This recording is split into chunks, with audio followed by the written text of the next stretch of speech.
Okay. So oxygen, 3 oxygens are there. So I'm distributing 18 electrons as lone pairs and bond pairs. So I explain. So I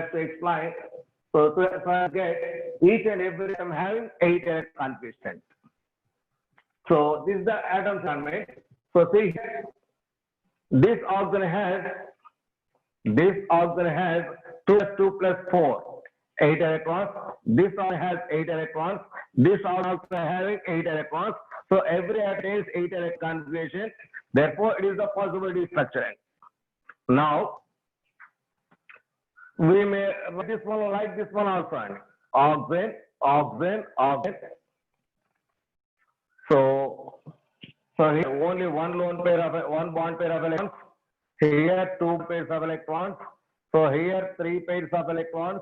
Here 2 pairs of electrons. So here 1 pair of electrons. 1 pair of electrons. Okay. So this is the another way. Okay. So this is nothing but oxygen. It has 1 bond. It has 2 bonds. 2 lone pairs. 2 bond pairs. So it has 2 pairs of electrons. It has 3 pairs of electrons. So this one has 1 pair of electrons. Next, this atom, this bioelectric structure is taking as like this. Like this. Okay. So there is 1 atom. So there is 2 bonds here. So here 3 lone pairs. Here 2 lone pairs. Here 1 lone pair. So these 2 structures are possible for ozone molecule. These 2 structures are possible for ozone molecule. Okay. So this is double bond, this is single bond. Here single bond, double bond. These 2 are interconvertible structure. That's why these are called as resonance structures. These 2 are taken as resonance structures. Atom placement is not changed, my dear boys. Atom placement is not changed, but bonds and lone pairs are changing. So that type of structures are called as resonance structure. That type of structures are called as resonance structures. So one or more structures without changing the placement of those atoms. That is called as resonance structure. See here. Now I am trying to calculate. So there is formal charge of O3 molecule. So let it be first oxygen, second oxygen, third oxygen. There are 3 oxygen atoms. Okay. So formal charge for first oxygen atom is equal to, so this is first oxygen. So group number of oxygen is 16, that is 6, minus number of lone pair electrons. This is the pair of electrons, that is a 2 pair. So 1 pair means 2 electrons, minus 1 by 2 into number of bond pair electrons. And number of bond pairs, these are the 2 bond pairs, this is 1 end. Total 3 electron pairs are there. So 3 2, which is equal to 6 minus 2 minus 3 and which is equal to minus n is the formal charge. Minus 1 is the formal charge on this oxygen atom. Next, this is second one. So now second oxygen formal charge. Once again, group number 6 minus number of lone pair electrons, 2 plus 2, 4 electrons, minus 1 by 2.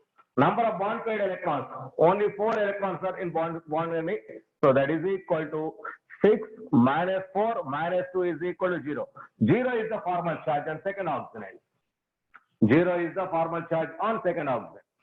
Next, for third oxygen, that is the third oxygen, this is it. So group number 6 minus, so number of lone pair electrons 6 minus 1 by 2, number of bond pair electrons 2, therefore it gets, that is equal to minus 1 is the charge. Minus 1, sorry. 6 minus 2 minus 3. It is a plus 1, it is 0, it is a minus 1.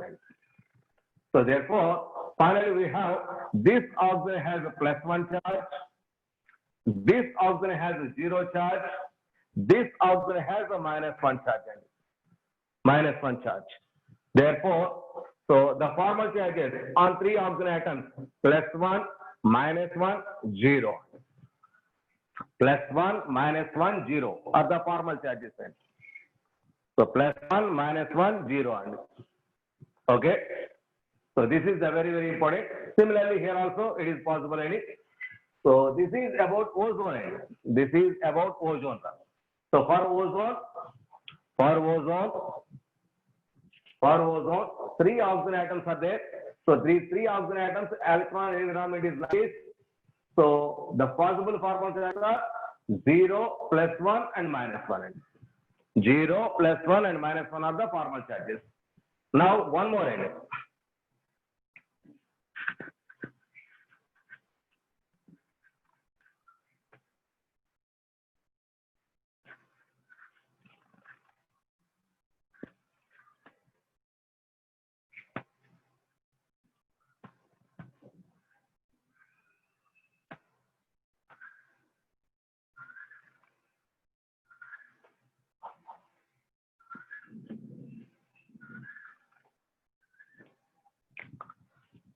N2O molecule.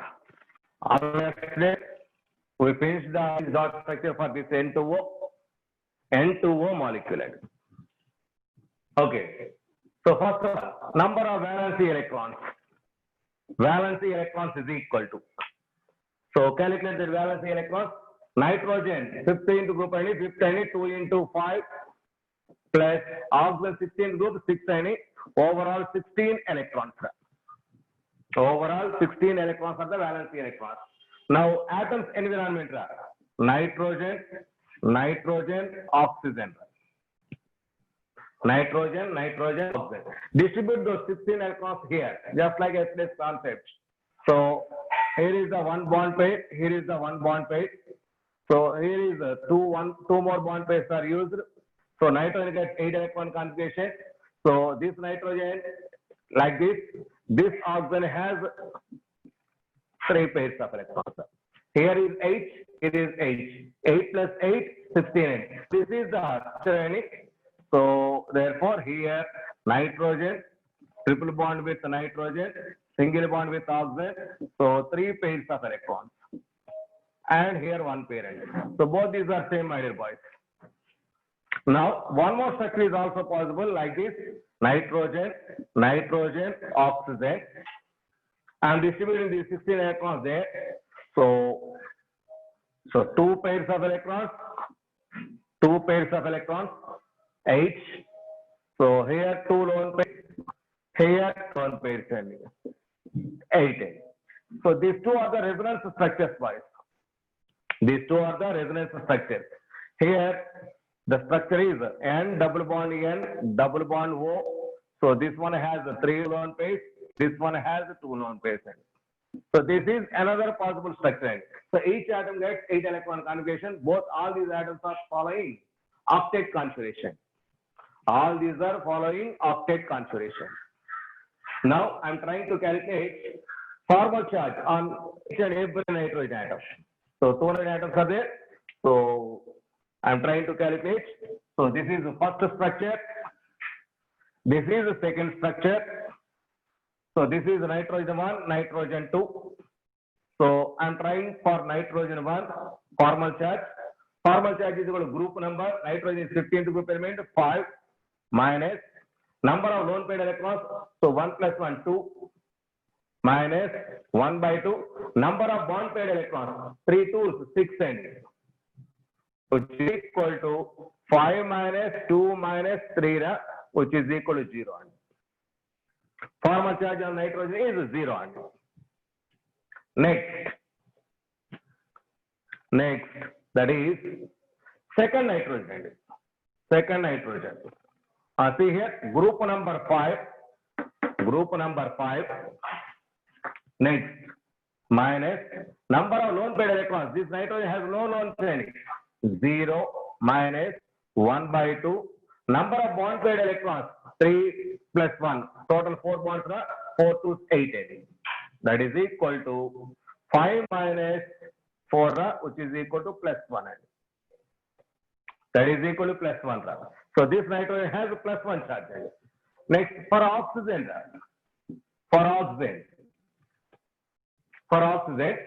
So group number 6 minus number of bond pair, lone pair electrons, that is 2 plus 2 plus 2, 6 minus 1 by 2 bond pair electrons 2 and which is equal to minus 1. Which is equal to minus 1. Therefore, formal charges are 0, plus 1, minus 1. Therefore, this oxygen has 0 charge. This second oxygen nitrogen has a plus 1 charge. Third oxygen has a minus 1 charge. Oxygen has a minus 1 charge. These are the formal charges. These are the formal charges. So in first structure, similarly you should calculate second structure, each and every atom formal charge also. So it is the first nitrogen, it is the second nitrogen. So for first nitrogen, formal charge, group number 5 minus number of lone pair electrons, 2 plus 2, 4 minus 1 by 2, bond pair electrons, 2 plus 2, 4, that is 2. So 5 minus 6, which is equal to minus 1 is the charge. Minus 1 is the charge. Next, second nitrogen. Second nitrogen has, so once again group number 5 minus number of lone pair electrons. It has no lone pair electrons, 0 minus 1 by bond pairs. So these four are bond pairs, 8 are the bond pairs. So that is equal to 5 minus 4, which is equal to plus 1 is the charge. Plus 1 is the charge. Next, oxygen. So oxygen, that gives 6 minus 6 minus. So number of lone pair electrons. How many lone pair electrons? 4 and minus number of 1 by 2 bond pair electrons. So 4 bond pair electrons. Therefore, it is 2 times. So therefore, which is equal to 0. Therefore, this nitrogen has, first nitrogen has a minus 1 charge. Second nitrogen has a plus 1 charge. Third oxygen has 0 charge. These are the formal charges in second case. These are the formal charges in second case. Minus 1 plus 1, 0. So here 0 plus 1 minus 1. 0 plus 1 minus 1. So these are the formal charges. See my dear boys. Here, among these three elements, oxygen is the more electronegative element. Among these three elements, oxygen is the more electronegative element. More electronegative element gets minus 1 charge, negative charge. It is possible. But here more electronegative element gets 0 charge. 0 charge. So that means, so this structure is more stable than this structure. Both have same formal charges, but here more electronegative element gets negative charge. Here less electronegative element gets positive, negative charge. So generally we have more electronegative element gets negative charge. Therefore, this is more stable than that one. So that means which structure is more stable is decided with the help of this formal charge. So the structure which is more stable is decided with the help of this formal charge. And more stable structure has less is the charge. Less is the more stable structure has less is the energy. Less is the energy. Okay. So this is the way to calculate formal charges. It is the way to calculate formal charges. Okay. So next one.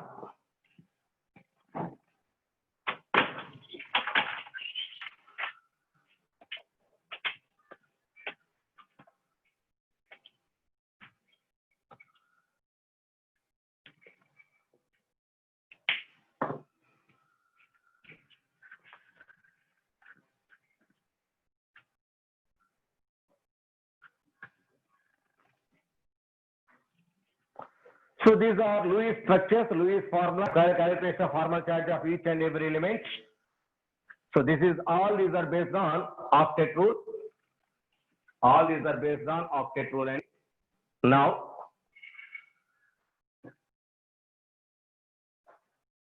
so boys, am I audible to you? Audible to you or not? On it, please don't disturb me. All of you are audible to you. So everyone is audible to my voice except you.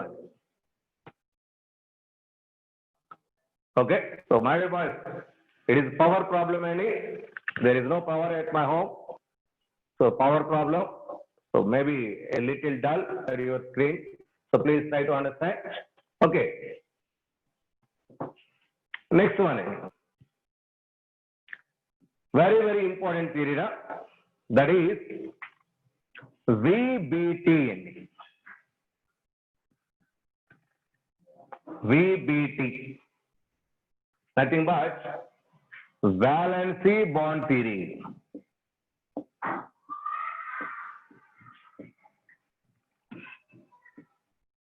Valency bond theory and VBT. Okay. Valency bond theory, VBT and so very, very important. What is this valency bond theory? Why it is proposed? What's on it? What is your problem?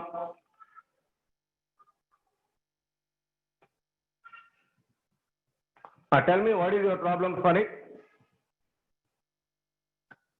Sonic, unmute yourself.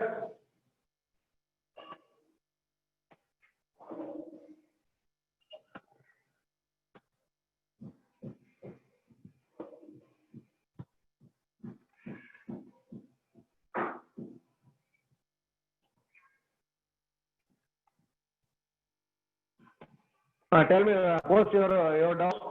Post your doubt here. Waiting for you. Yes, I know. You have no microphone. What is the problem? What is the problem?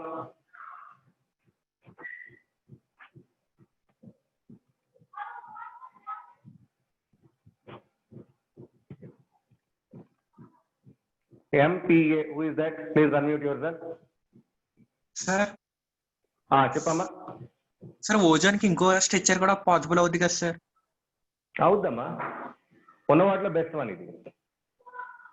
Okay sir. అంటే 2 double bonds వచ్చినాయి కూడా ఉంటది కదా sir? 3 double bonds అంటే ఒక element కి ఇటు 3 వేస్తే అటు 4 వస్తుంది, అవునా? అంత పాసిబిలిటీ లేదమ్మా. ఇటు 2 అటు 2 కూడా పెట్టచ్చు కదా సార్? ఇటు 2 అటు 2 పాసిబిలిటీ లేదు, ఎందుకంటే oxygen 4 bonds at a time form చేసే ఛాన్స్ లేదు మనకి. మధ్యలో ఆటం 4 వస్తాయి కదా. Yes sir. నాట్ పాసిబుల్ అన్నమాట. Okay sir. ఓకేనా? Thanks. Mute yourself bye.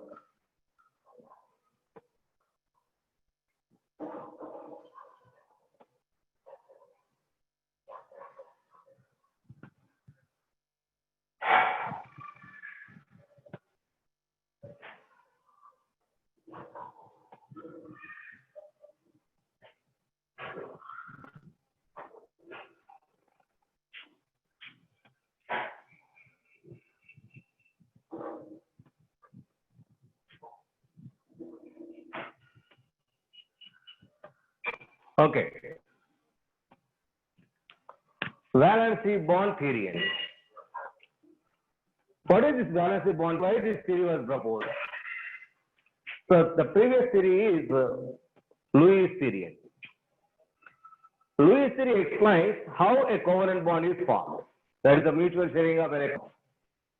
How a covalent bond is formed, that is clearly explained by Lewis theory, by sharing of electrons contributed by both the atoms, each electron. So that is explained. Okay, but it fails to explain the strength of the bond. It fails to explain the strength of the bond. So see here, so there is a single between hydrogen and hydrogen. There is a double bond between oxygen and oxygen. There is a triple bond between nitrogen and nitrogen. If for single bond breaking energy, it is 10 kilojoules. Let the single bond breaking energy is 10 kilojoules. So double bond breaking energy automatically 30 and triple bond breaking energy 30, because for one bond breaking kilojoules of energy is used. So but 20 and 2 bonds breaking and the triple bond breaking, that is triple bond energy is doubled and the triple bond energy is tripled. It is expectation, but practically it is not doubled, it is not tripled. And why double bond energy is doubled and triple bond energy is not tripled? That is not explained by Lewis theory. That was not explained by Lewis theory. Okay, next.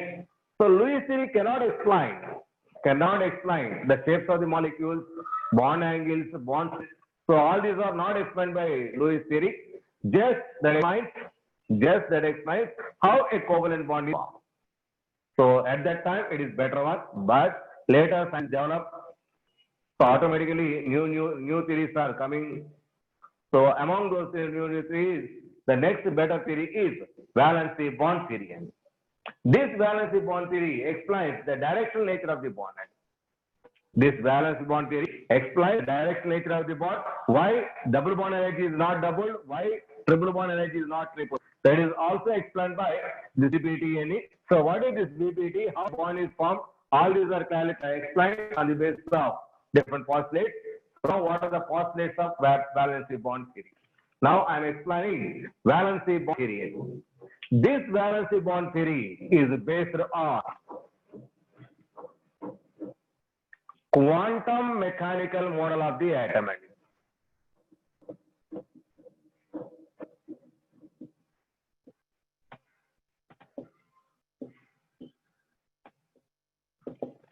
So valency theory is based on quantum mechanical model of the atom. So I will explain this concept at the time of atom structure explanation. Please wait. It is one of the models structure of the atom. So quantum mechanical model of the atom. Next, who proposed this theory? This theory was proposed by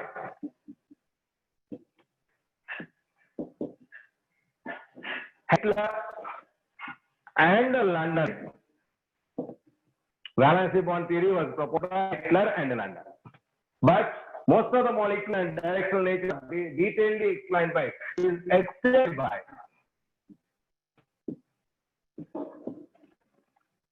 Pauling and Slater. Pauling and Slater. So, who proposed this valency bond theory? There is Hitler and London.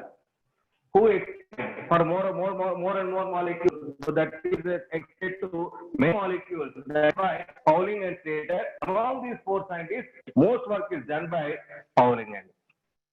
Most of the work is done by Pauling and right.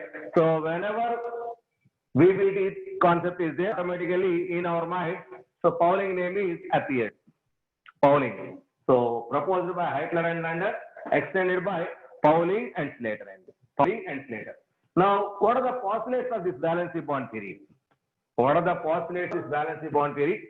So, how a covalent bond is formed? So, all these are explained on the basis of this quantum mechanical model. See, my dear, see here.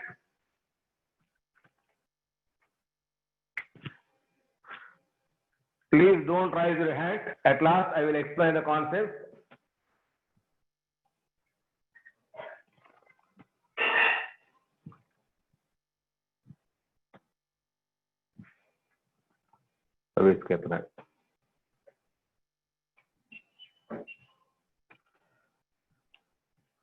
Okay. What is this valency bond theory? How a bond is formed? How a bond is formed? See, my dear boys.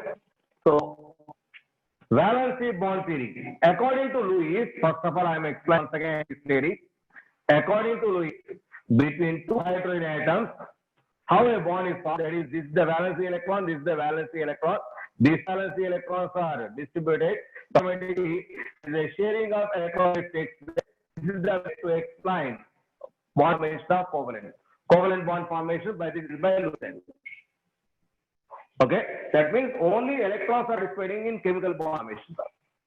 In covalent bond formation, only electrons are participating. Only electrons are participated. But here is some exception. In valency bond theory, those electrons are not directly participating. The electrons having orbitals are involved in bond formation. Orbitals having those unpaired electrons are involved in bond formation, not directly those electrons. So those unpaired electrons having orbitals are involved in the overlapping end. So here, orbitals overlapping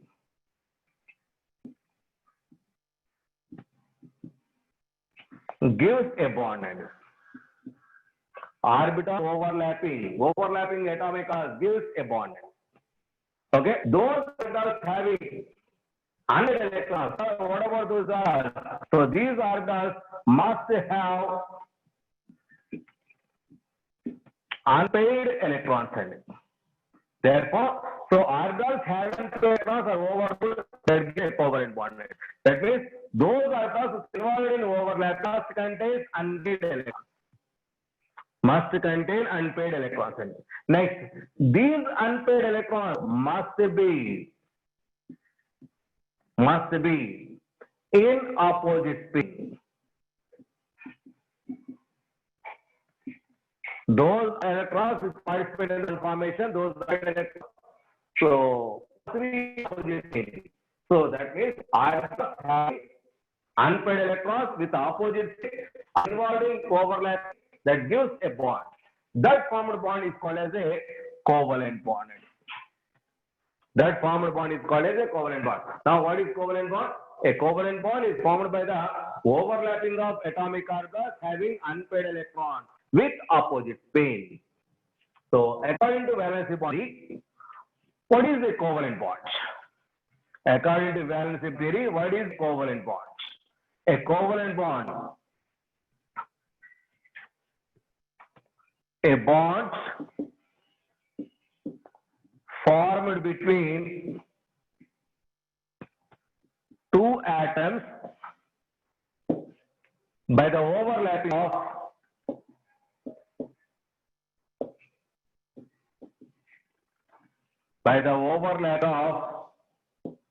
atomic orbitals, by the overlapping of atomic orbitals having unpaired electrons with opposite spin ending. So a bond formed between two atoms by the overlapping of atomic orbitals having unpaired electrons with opposite spin is called a covalent bond. Is called a covalent bond. Okay, so this is the valency bond theory. Explain the bond formation, that is covalent bond formation. See here, I'm explaining an example. So opposite spin, just I will explain myself, please wait. So see here. So I'm trying to explain two molecule formation. So according to Lewis, the hydrogen having unpaired electron, another hydrogen having unpaired electron are involved sharing, that gives a pair of electrons. This is the way hydrogen bond is formed. That is the way hydrogen bond is formed. This is according to Lewis. Now, according to VBT, unpaired electron having unpaired, there is orbital having unpaired electron, hydrogen, atomic number 1, its electronic configuration 1s1. That means it has one unpaired electron in s orbital. This s orbital involved in the overlapping. Therefore, hydrogen side s orbital. It is s orbital from hydrogen. So it has its nucleus. It has one unpaired electron. This is one unpaired electron. Next, another hydrogen also has unpaired s orbital. It is another hydrogen atom. It has unpaired electron. So it is first hydrogen. It is second hydrogen. Both these two having unpaired electrons. But this unpaired electron is in clockwise. So this representation is clockwise. This representation anti-clockwise. So if electrons having like this, these have same spin. Having like this, these have an opposite spin. So but during formation, only electrons with opposite spin are involved in overlapping. So in previous case, overlapping is not possible. But now both the electrons in opposite spin. Both electrons are in opposite spin. So now the orbitals are going to be overlapped. So overlapping is the overlapping case. So those unpaired electrons are here. This is hydrogen atom. This is hydrogen atom. So this is H2 molecule. This is according to Lewis. This is according to VBT. So VBT, orbitals are involved in overlapping. So overlapping gives a bond formation. Those orbitals having unpaired electrons are involved in overlapping. Those orbitals having unpaired electrons with opposite spin are involved in the overlapping. Are involved in the overlapping. That overlapping this bond exchange. That bond is called as covalent bond. That's FWB. Overlapping orbitals gives covalent bond. Overlapping orbitals gives covalent bond. So this is very important. Next, I will explain one more example. See here. Here, S orbital of hydrogen and S orbital of hydrogen involved in overlapping. Here, S overlapping is possible. S overlapping is possible.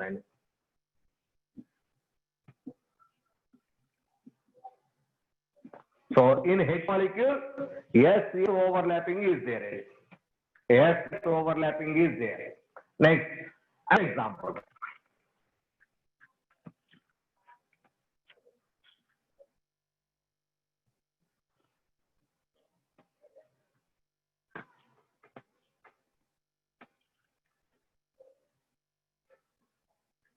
Another example. That is, I am taking HCl equivalent. How a covalent bond is formed between hydrogen and chlorine. So see here hydrogen, its electron Z is equal to 1.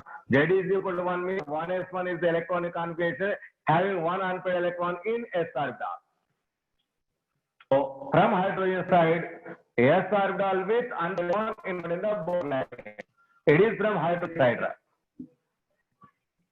That is S orbital. S orbital has a spherical shape. That is a spherical is used. Next, there is a chlorine atom. Chlorine atom Z is equal to 17.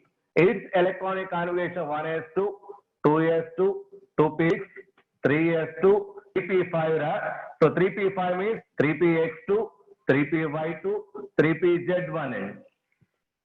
3px2, 3py2, 3pz1. That means it has also one unpaired electron in pz orbital. There is but p orbital. There is nothing but p orbital. Therefore, chlorine having one unpaired electron and two in p orbital. So next, chlorine having three pairs of electrons, one unpaired electron in its outer orbital. So that unpaired electron also exhibit present in pz orbital. So p orbital have dumbbell shape end. Therefore, so chlorine side dumbbell shape. Dumbbell shape means equal lobes. Dumbbell shape having unpaired electrons, two in opposite spin. So there is a chlorine atom. So from chlorine side, the shape, from hydrogen side, spherical shape.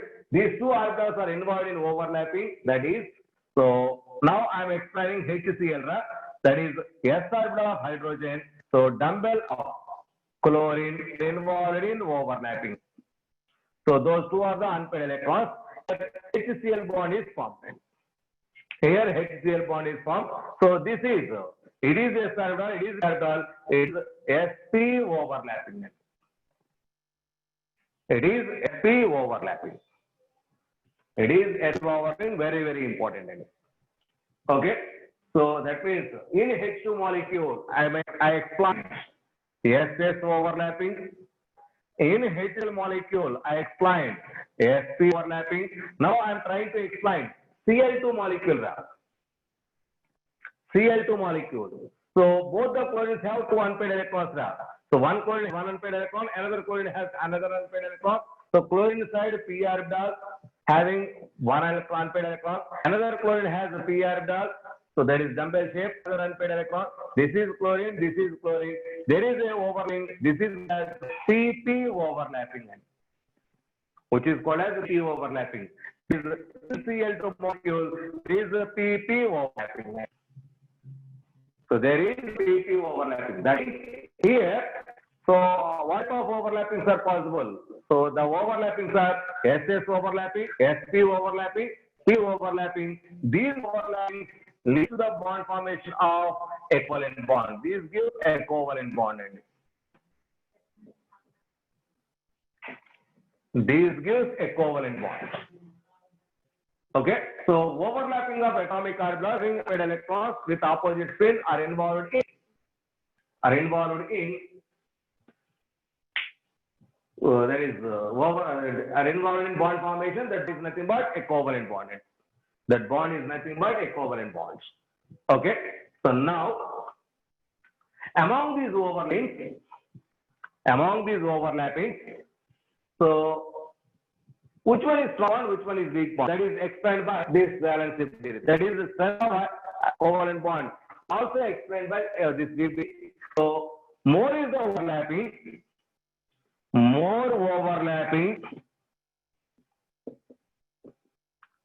gives more strong bond.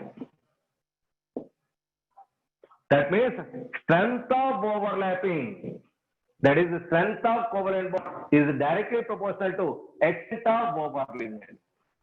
So strength of a covalent bond is directly proportional to extent of overlapping among three overlapping. So P overlapping is stronger than S overlapping, which is stronger than S overlapping. Therefore, overlapping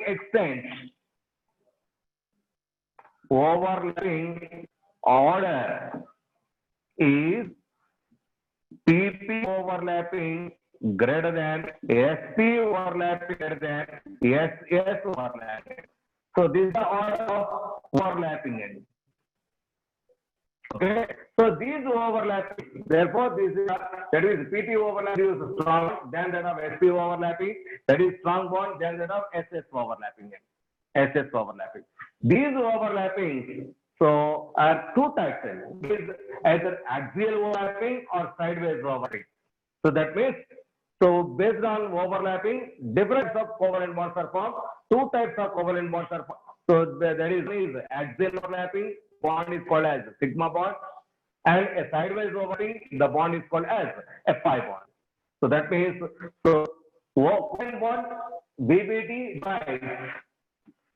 divides covalent bonds into two types. This divides covalent bond into two types. One is sigma bond and the other is a pi bond. How a sigma bond is formed and how pi bond is formed. So before going to that, so some example, see here.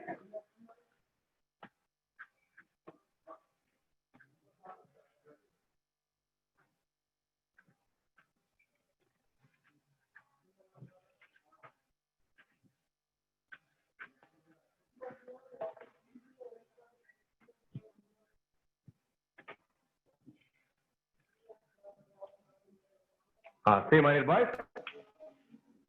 If overlapping, this is the orbital with equal lobe standing. This is one orbital, p orbital. This is another p orbital. Another p orbital. This orbital, p orbital and p orbital. So these are over. This is the axis of the orbital. This is also axis of the orbital. Now overlapping is possible.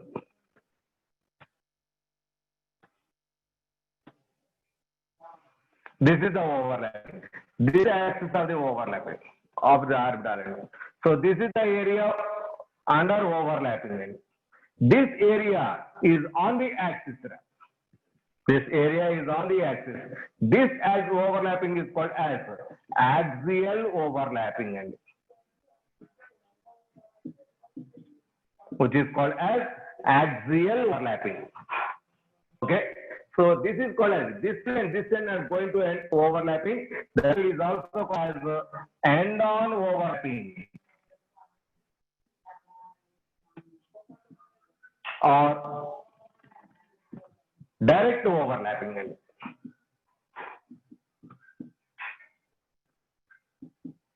This gives a bond. It is called as a covalent bond.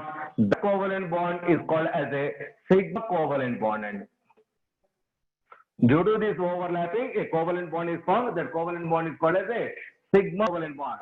So that means if overlapping end is on the axis, the bond formed is called as a sigma bond, which is the strong bond end. That gives more extent of overlapping end. So that is a sigma bond. So that is called as a sigma covalent bond. So it means sigma covalent bond is nothing but due to the formation of axial overlapping of atomic orbitals. Axial overlapping of atomic orbital. Next example, let us see. These are just like this.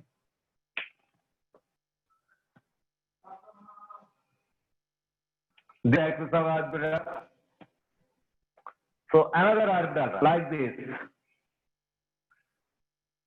This is the axis of the orbital, but this is the shaded area. This shaded area is the overlapping tangent. This is above and below the plane of axis. It is not on the axis. Above and below the plane of axis. So this is nothing considered as lateral overlapping. Lateral overlapping or sidewise overlapping. So this gives a sigma bond. That bond is called as a pi covalent bond. So sorry, it gives a covalent bond. The covalent bond is called as a pi covalent bond. That means, so axial overlapping is possible. That gives strong bond. This gives a strong bond in it. That is a sigma covalent bond. So sideways overlapping, this gives a weak bond.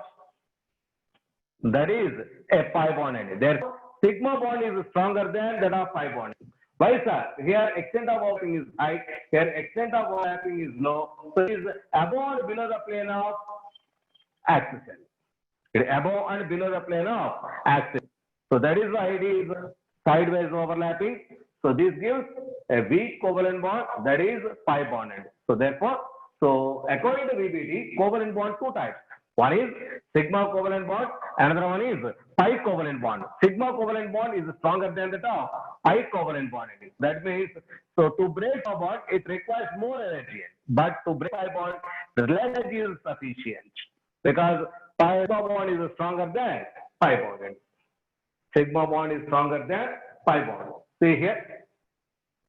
So there are certain conditions. So I'm explaining that pi bond formation in your examples. That is O2 molecule. O2 molecule. So oxygen atom, atomic number H. Atomic configuration 1s2, 2s2, 2p4. So 2s2. It is a 2s orbital. 2p4. 1, 2, 3. 2p orbital. 1, 2, 3, 4. Therefore, 2p orbital has two unpaired electrons. It is p orbital, py orbital, pz orbital. Therefore, py and pz are having one electron each. Therefore, it is pz orbital. Let it be. It is z-axis, my dear boys. This is py orbital. It is y-axis. Py orbital. Both have unpaired electrons. Let those unpaired electrons as these are the unpaired electrons. It is a pz orbital. It is py orbital. From first oxygen. Second oxygen also having same type. Second oxygen. So it is from first oxygen. Second oxygen. It is a pz orbital having unpaired electron. Py orbital having, this is the axis, having unpaired electron. So these two unpaired electrons are in opposite sign. So these are in clockwise, these are in anti-clockwise. These are involved in overlapping. First of all, this one and this one are involved in end-on overlapping. End-on overlapping. I'm trying to draw here.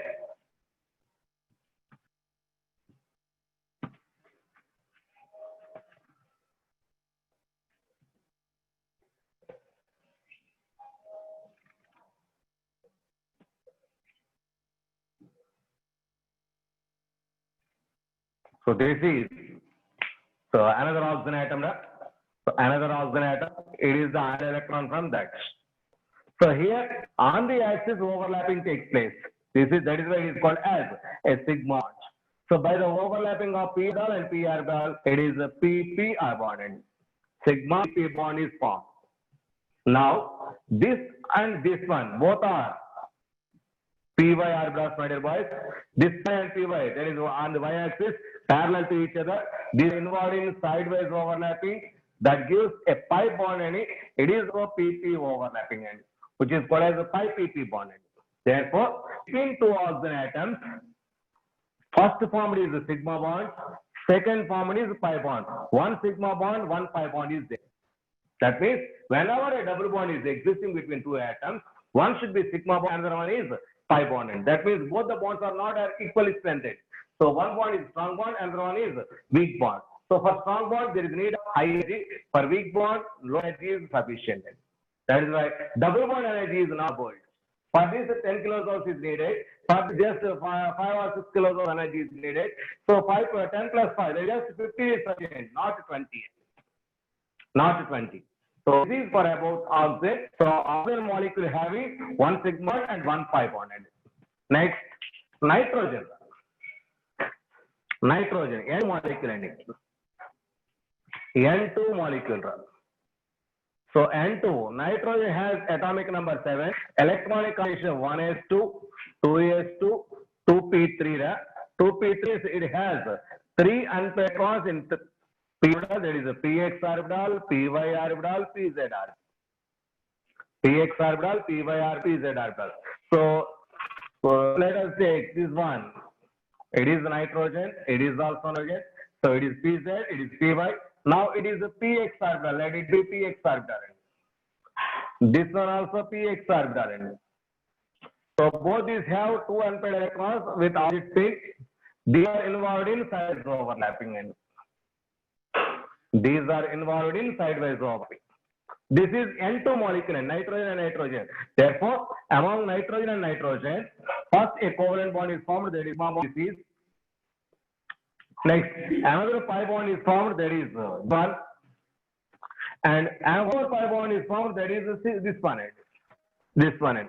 That means between nitrogen and nitrogen, 3 bonds are there. Among them, one is sigma bond, 2 are pi bonds. One is sigma bond, 2 are pi bonds. Therefore, wherever between two atoms, more than one bond exists. Wherever or whenever between two atoms, more than one bond exists, only one is sigma bond, remaining all are pi bonds. Between two atoms, maximum 3 bonds are exist. Fourth bond is not possible because it is very, very unstable. Only maximum number of bonds between two atoms is equal to 3. Therefore, in nitrogen, a double covalent bond is exist. And then one is a sigma bond, remaining 2 are pi bonds. This is the way to explain. So pi bond and sigma bond, that means covalent bond 2 times. Overlapping, direct overlapping or phase overlapping.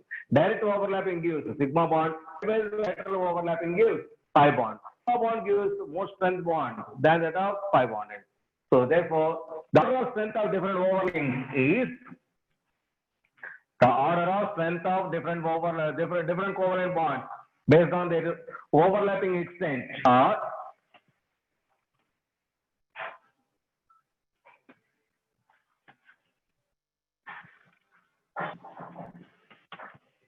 that is sigma EP overlapping greater than sigma SP greater than sigma SS greater than, that is a pi PP. Pi PP overlapping end. So this is the order of strength of covalent bonds. So PP overlapping, sigma bond formed by the overlapping of PP is greater than SP greater than SS greater than pi bond. Pi bond is always weaker than sigma bond. Pi bond is always weaker than sigma bond. Next, how an orbitals are going to be overlapped? So what is possible? So overlap, positive overlapping is there, negative overlapping. So how positive overlapping possible? How negative overlapping possible? See here.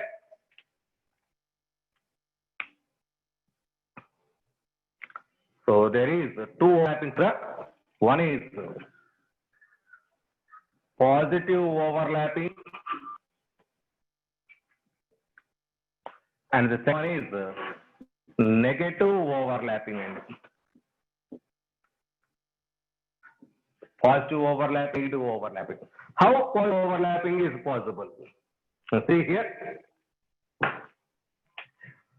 So a dumbbell. We consider this dumbbell as one dumbbell has a positive sign, another one has negative sign. So it be, let it, one has positive sign, another one has a negative sign. Next, another dumbbell.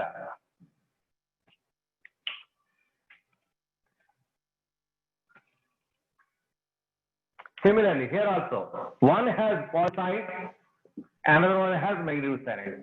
If overlapping is possible between positive and positive or negative and negative, either positive or negative, whatever it is, both positive or both negative, that is like this sentence.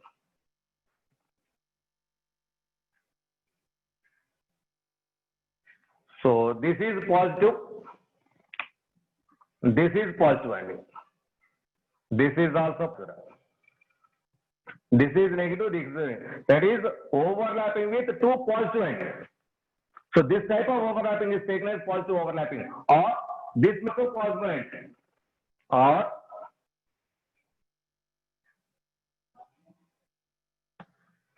so this is positive, this is positive, this is negative, this is negative.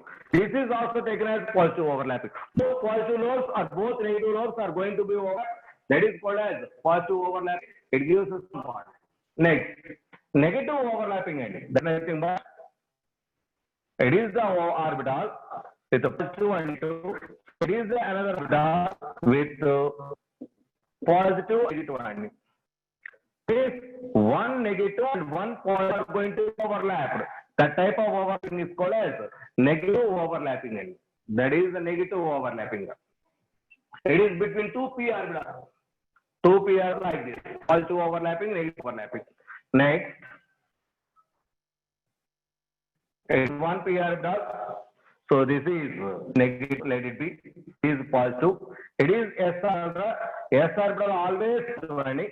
So it is between s and p overlapping and positive overlapping. S and p overlapping. Next, it is positive, it is negative. So here it is positive. Between negative and positive, that overlapping is negative overlapping. So negative overlapping. Next, it is SP overlapping, PP overlapping. So SS overlapping is always positive overlapping. Always positive overlapping. Now, sideways overlapping. Sideways overlapping. That is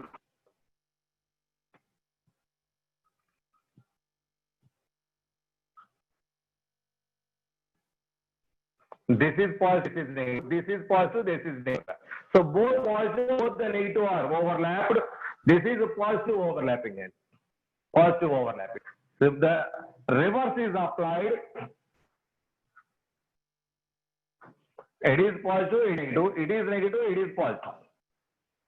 That is as negative overlapping end. All these give bonds, no doubt, but positive overlapping something gives strong bond than that of that one.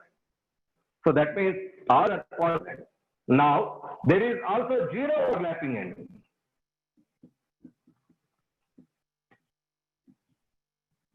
This zero overlap gives no bond, my dear boys.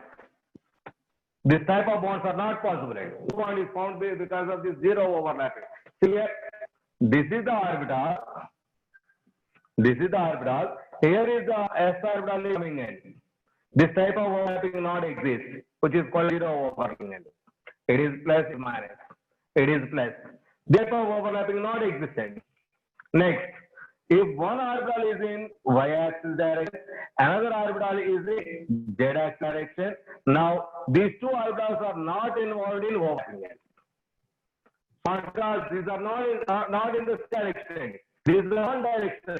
So that is why no overlapping is possible. Because of the zero overlap, no bond is formed between these two orbitals.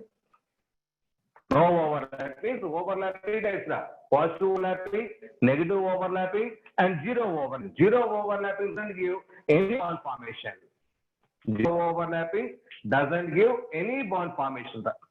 Okay, so valency bond theory. Valency bond.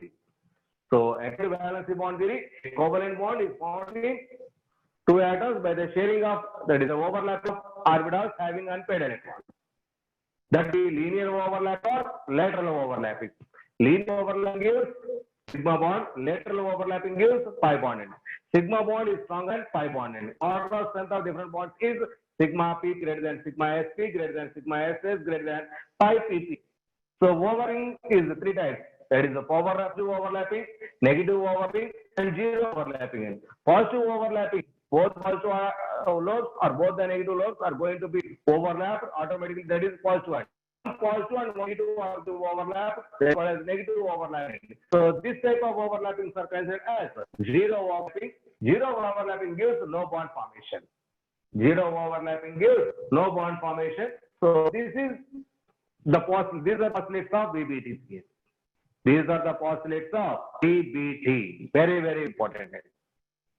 This explains why double bond energy is not double, why triple bond energy is not triple. Because so covalent bond nothing but see here hydrogen and oxygen a single bond ending. But in all oxygen that is one sigma bond, one pi is one sigma bond. Next nitrogen nitrogen triple is there. One sigma, 5 bonds. 5 are weaker than. Say, single bond has 8 bits. So is 10, but 5 is weak. That is why let it be 5. Over 15 is 8. That means double bond energy is not because one bond is weak. And triple bond energy is also not triple because 2 are weak. That is why triple bond energy is not triple. Triple bond energy is not triple by introducing different types of bonds based on different types of overlap. Okay, something planned, Luigi, but it is also not explained detailedly. Total structure of the molecules, shapes of the molecules, and also their angles. So involvement of the reagents. So these are also not explained, but something planned. Louis Therian. So the drawbacks are rectified by VBT. Okay, so that way to explain VBT, Heitler and Pauling and Slater. Heitler and the fixed theory, but explained by Pauling and Slater. So the work is done by Pauling and that is why it is taken as Pauling. So, but it is sometimes not explain the complete test. It is not explain the complete bond angles and bond energies detailedly. So to extract another is there. The another theory is nothing but Vesper theory, valency shell, electron pair, repulsion theory. By using the Vesper theory, we can define the perfect shape molecule. So tomorrow we will discuss Vesper theory. So now I'm bringing this talk here. Thank you, my dear boy. Those